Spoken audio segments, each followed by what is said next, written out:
I wonder what planners I'll be using this year. Hey there, it's Elisa, but of course you can call me Ellie if you want. I just feel like that's easier to remember. And today I want to share with you the planners that I intend on using for the rest of 2023, and also taking a deeper dive into my functional planner that I am still using from July of last year. A lot of my planner lineup is going to be the same for this year, which means for the most part, I'm really just going to be focusing on 2 planners. And then there'll just be like a few extra ones that I'll be working with periodically throughout the year. So let's just run through all of them real quick. For my functional or everyday planner, I am still using my Mixed Media Mom Classic Dashboard 18-month Happy Planner. I think I got all that right. This planner does go from July of 2022 through December of 2023. Initially, I was thinking of using this just for 12 months from July of 2022 through July of 2023. I think it's kind of fun to have a 1-year planner that starts and ends in July as opposed to January, just because my birthday is in July. But I am liking this planner so much that I want to keep using it for as long as possible. So I'm just going to keep using this through December. So I did add the months of August through December back into the planner. Originally, I had removed them from the planner since I wasn't going to be using them, but now it's all back together again with my additional inserts. That does mean that I had to put the planner on expander discs since now she is a chunky lady. And this is the planner that we'll be getting into a little bit more in just a few minutes here. But this is basically what I use for actual planning, like where I plan my days and everything. So it's really kind of ugly in there, nothing worth showing off, but functionally, this is my most important planner. On the contrary, I have the 2022 Cosmic Watercolor Classic Vertical Happy Planner. This planner is also 18 months, July 2022 through December of 2023. And what I'm going to be using for this planner is more like a journal or a scrapbook for memory keeping purposes. So basically, after the plans are done, I'm going to put them in this planner using fun gel pens and stickers and washi tape. And this is what I'll be more likely to go back and reminisce and flip through old pages to see what I was doing at that point in my life. So both of these planners are going to be covering July of 2022 through December of 2023, but this planner is going to be used functionally for planning ahead of time, and this planner is going to be used for memory keeping that I'll fill out afterwards. So plans before and kind of during and then after, if that makes sense. I've been so behind in my memory keeping planning. I got out of the habit during the pandemic in 2020, and I just haven't returned to it in the same way that I had been keeping up with it before. So I literally just finished June of 2021, I believe. So the next planner I'm going to be moving into for memory keeping purposes is actually going to be this Let Go and Grow 18-month vertical classic sized happy planner. I'm so bad with these titles. But this planner goes through July of hold on, let me make sure I got this right. It goes from July of 2021 through, oh, does this just go through June? Did I move pages out of here? Actually, I remember what I did. So if you bought this planner, I think it might have been a Michaels exclusive, maybe. Don't quote me on that, but I feel like that was the case. It originally came with months July of 2021 through December of 2022. However, I have this planner which does have the months July 2022 through December 2023. So like they overlap a little bit. So to make sure that I have a memory keeping planner that matches my functional planner dates, what I did was take the overlapping months out of my Let Go and Grow planner so that this planner is July of 2021 through June of 2022.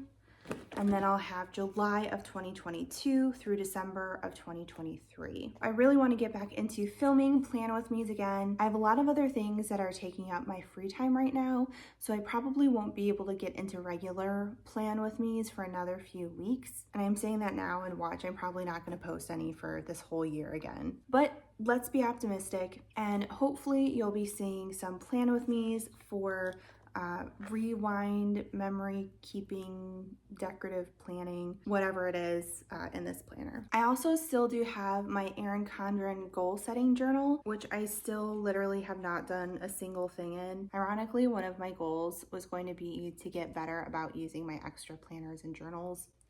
So luckily, with the way that this journal planner thing is set up, it's not dated or anything. It's just a way to organize and track goals. So I can put off using this as long as I want to and it'll still be relevant. That being said, it does kind of defeat the purpose of the actual journal. So I do hope that I'll start using this at least somewhat this year. So up until this point, everything has basically been exactly the same as far as what I showed you in my last planner lineup video for last year. But the one thing that's changing, aside from hopefully actually using some of these planners, is this extra, I don't even know if I should call it a planner. It's kind of like a makeshift happy notes, if you're familiar with those. Basically, it's the same disc bound system as the happy planners, but instead of being planner paper, like calendars and stuff like that, it's really just like note paper. This is something that I just created myself. This was a cover that I already had. It was from a collab that the Happy Planner did with Teresa Collins a couple of years ago. I feel like maybe it was 2020 or 2019, somewhere around there. And I am just using the inside part as the actual cover. I put it on these blush peachy pink discs that I think were from Happy Notes, but it was the big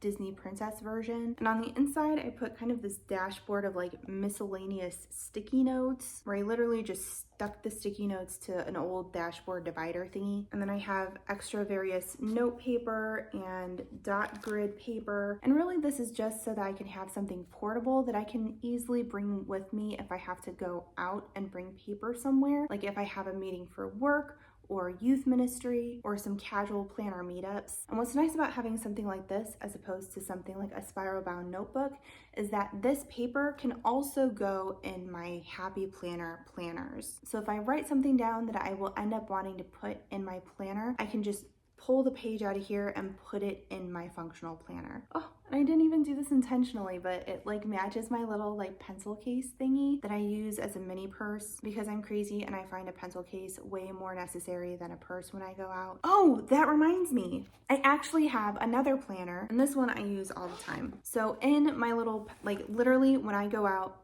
I grab this. This is always with me. It has various pens that I use, as well as things like my wallet, and I'll put my keys and stuff in here. Because of that, I do have my little teeny tiny like pocket calendar thingy in here. I got this from Walmart and it's literally just calendar pages from April of 2022 through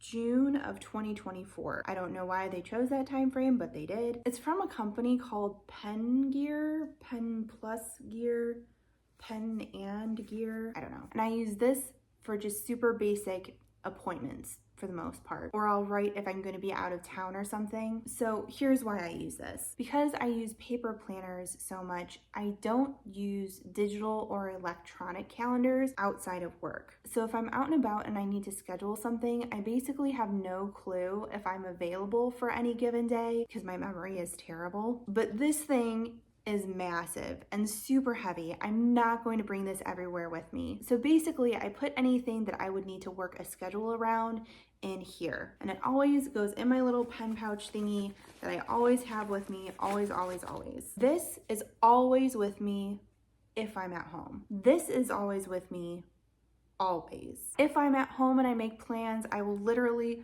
write it in here, use the same pen, and put it in the exact same place in the calendar on here. Sure, it may seem crazy, but honestly, it works for me, and anything that can get me somewhere without forgetting it and get me there on time, I'll do whatever it takes. So that is my planner lineup for the year. My functional and decorative journal, rewind, memory keeping planner, whatever you want to call it, for this year, technically July of last year through this December, but it's this year's planners. My decorative planner journal keeping thingy for the previous year, technically July 2021 through June 2022. My goal keeping journal, my notes planner journal not really a planner, but I'm still including it here because the pages will probably end up in a planner somewhere, and my handy dandy little planner. Okay, so now that we've gone over the big picture, let's get into the nitty gritty of that giant functional planner that I have. I love how I've had this planner for literally 7 months now,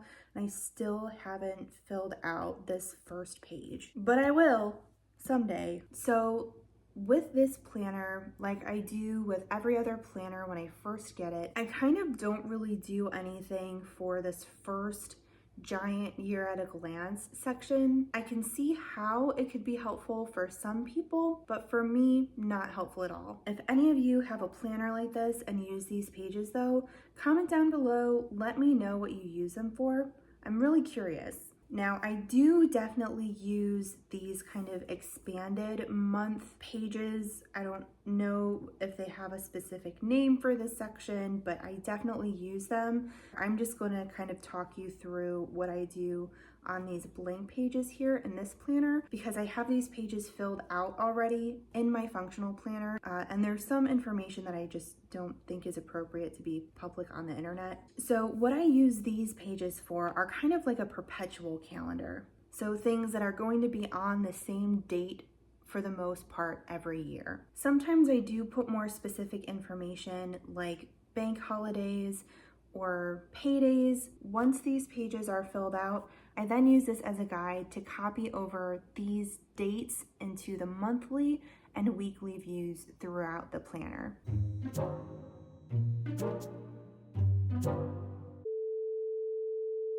So for the monthly view of my functional planners, what I like to do is at the top, I'll write in if there's any kind of specific awareness month or something, I like to put it at the top here. I also copy over any of the birthdays, holidays, or anniversaries from the front of the planner in those earlier pages.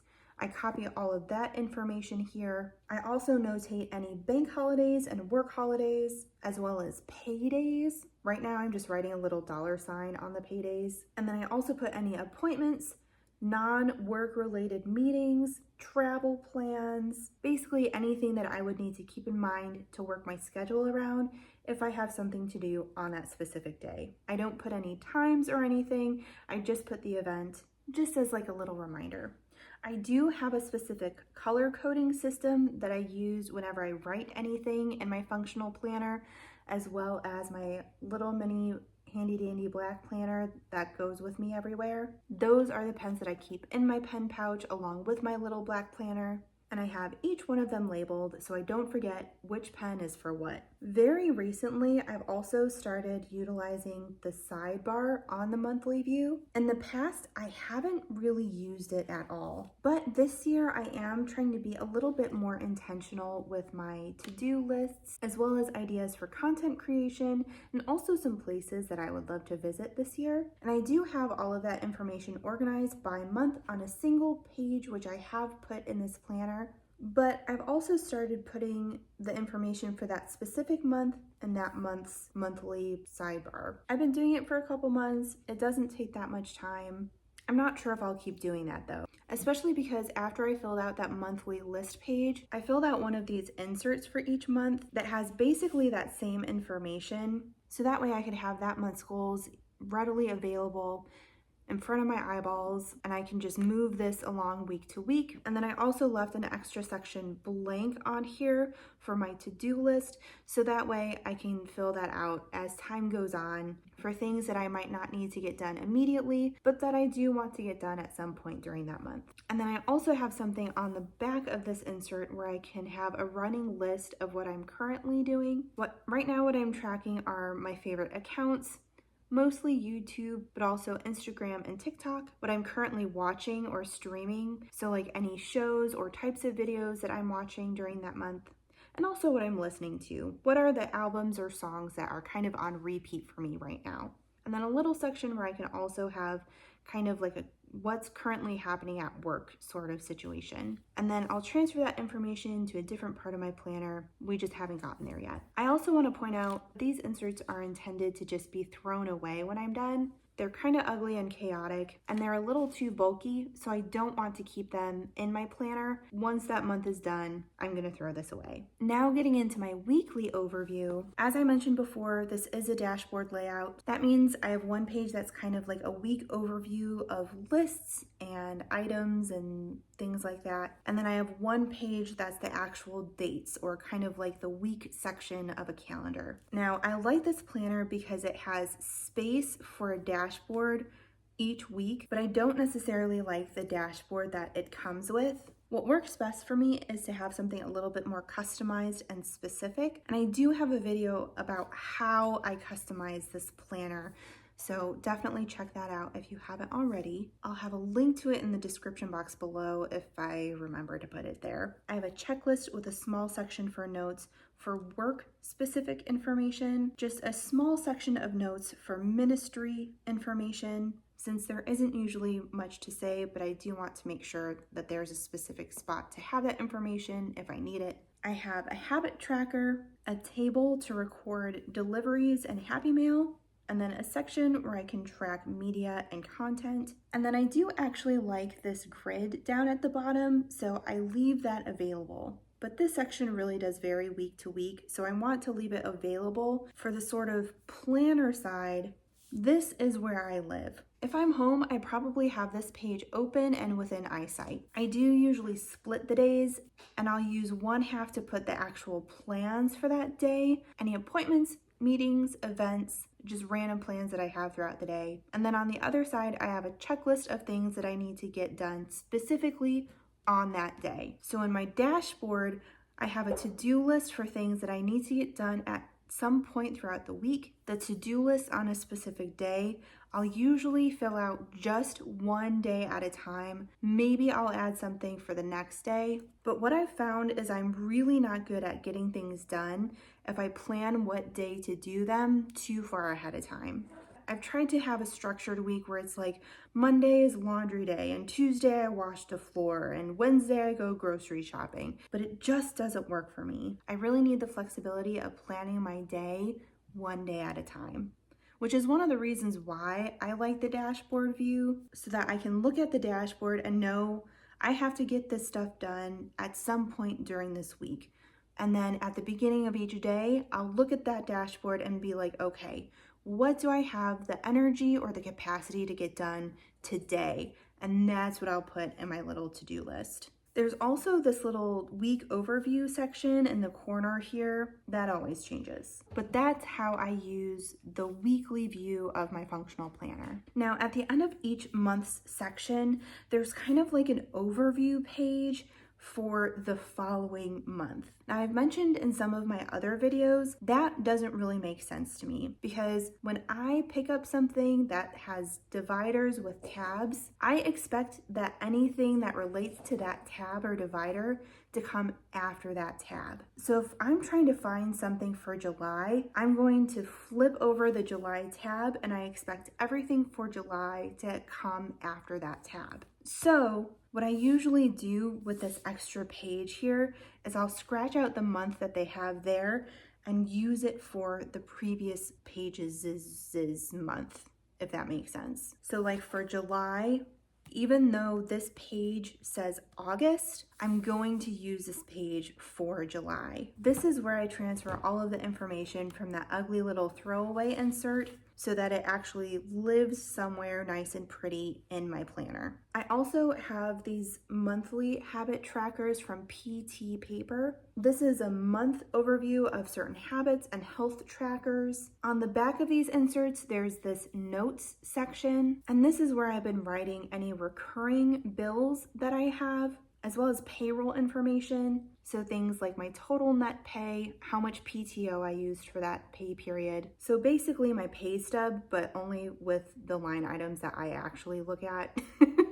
If you watched the customizing my planner video, you'll know that I also have added these extra sections on the back of this planner. Each of these sections are marked by a divider from Planner Press. And I used washi tape to label the tab section. Apparently washi tape does not stick well to this kind of material, so I did end up having to like scotch tape it down, but it's fine. So the first section I have is my health section. As you can tell, I'm very into health tracking. But it's really just a different layout that gives me extra space to write down any extra notes or things that I want to track that's just a little bit too much information to fit into the rest of the planner. Next, I have the media section, which ironically are the most used pages in this back half of my planner, and also the least used in a way.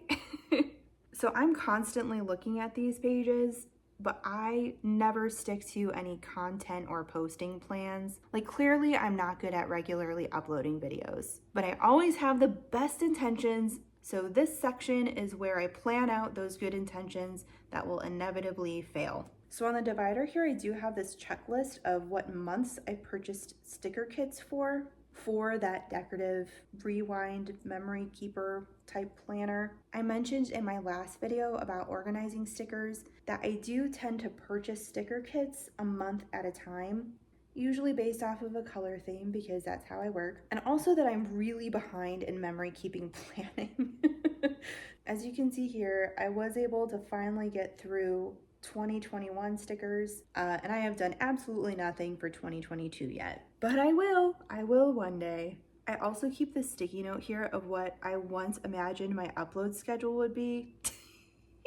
This is so ambitious for me. I don't even remember when I made this schedule, but I really was thinking that I would get at least 3 videos per week up, plus an original Instagram post and a TikTok video. I keep it here because it's always nice to shoot for the stars. You may say that I'm a dreamer, but I'm not the only one. Maybe someday. And then I also have this little cheat sheet of my planners over the past few years. Like I said, my planner situation has been like total chaos for the past couple of years, and it was hard to keep track of what planner I was using for what and what information was where. So eventually I just took a picture of each one, gave each one a name that I can refer to it if I'm making any lists or anything regarding that planner. Like, I know if I write let go, I'm talking about this specific planner. And then I just kind of indicated what the contents are, what that planner is being used for. Is it functional? Is it a decorative memory keeping planner journal thingy? And most importantly, what months are in that planner. So I keep all of that readily available on my media divider as kind of like a dashboard situation. And then I have this page that I ripped out of a sticker book for like removable sticker pages that I just punched and put in here. And these are the stickers that I created and printed and cut out, which took way too long, to be used on my media calendar pages. I also have these inserts in here, which I came up with before I just decided on having full calendar pages for tracking media content. I don't really use them too much, but I spent way too much time designing it, so I leave them in here just in case. In this planner, I also have this ministry section. These are just some monthly inserts that I got from Day by Design. I've mentioned this before, that this section is completely unnecessary. I really don't use it that often. I used to have a separate planner just for the youth ministry that I volunteer for, but since then, the youth ministry schedule has gotten a lot more consistent, and there really isn't that much that I need to keep track of on my end. But back in the day, these inserts helped me so much, so I purchased months all the way up through June 2023, and since I bought them, I'm like, might as well keep them in here. I do fill them out, I just don't really use them that much because everything that I put here, I also put in my regular weekly planner section. But I do really like these inserts. Great inserts by Day by Design. It's just what I was using them for initially, I don't really need anything for anymore. And then this section I just called notes. It's where I just put any random notes I have, I guess. And that is it. That is my current planner situation for 2023. If you've made it to the end of this video through all of my ramblings, my cat Minerva and I do thank you. Right, Minnie?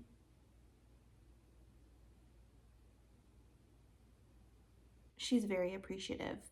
But thanks again. Check out the description box below. I have extra information and links and stuff down there if I remember to put it in there. And yeah, we'll see how closely I stick to that super ambitious upload schedule. And maybe I'll see you in a video again soon.